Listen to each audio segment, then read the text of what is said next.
Suara cicak itu tetap berbunyi secara konstan. Karena kesal dengan suara itu, aku segera membuka mataku dan ingin segera mengusir cicak pengganggu itu.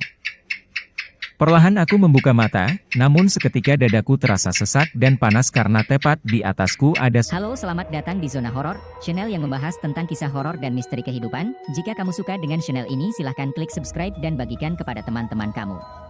Terima kasih yang sudah subscribe dan selamat mendengarkan. Enjoy!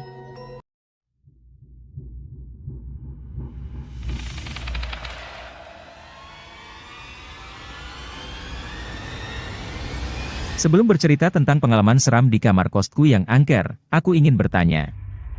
Apakah pernah mendengar suara-suara aneh di sekitar kamu berada? Apakah terdengar seperti suara gemericik air? Apakah terdengar suara seperti anak ayam? Apakah terdengar seperti desisan ular?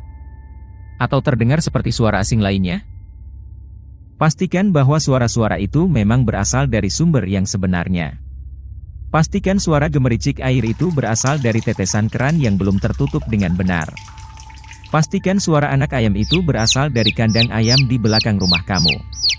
Pastikan semuanya baik-baik saja sebelum melanjutkan aktivitas kamu.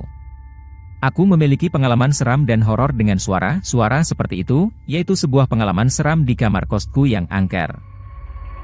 Malam itu semuanya tampak seperti biasanya. Aku mengobrol dengan teman sebelah kostanku tentang kegiatan kami di kampus.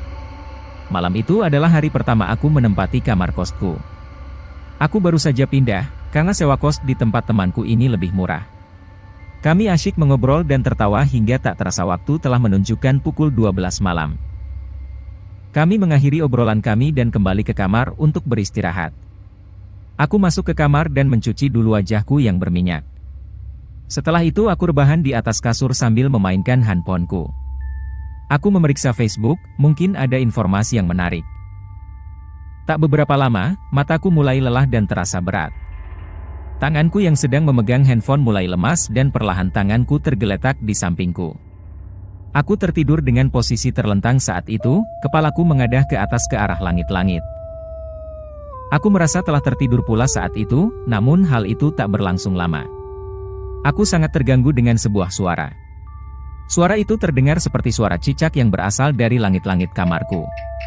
Suara cicak itu terus terdengar, dan aku sangat terganggu dengan suaranya. Hus, aku mengeluarkan suara untuk mengusir cicak itu dengan setengah ngantuk dan mata masih tertutup. Namun suara itu tetap terdengar olehku. Kok gak pergi-pergi sih cicak ini? Gak tahu orang lagi tidur apa, gerutuku dalam hati. Suara cicak itu tetap berbunyi dan semakin membuatku gusar. Gue lempar pakai buku juga nih cicak, kataku dalam hati dengan kesal. Suara cicak itu tetap berbunyi secara konstan.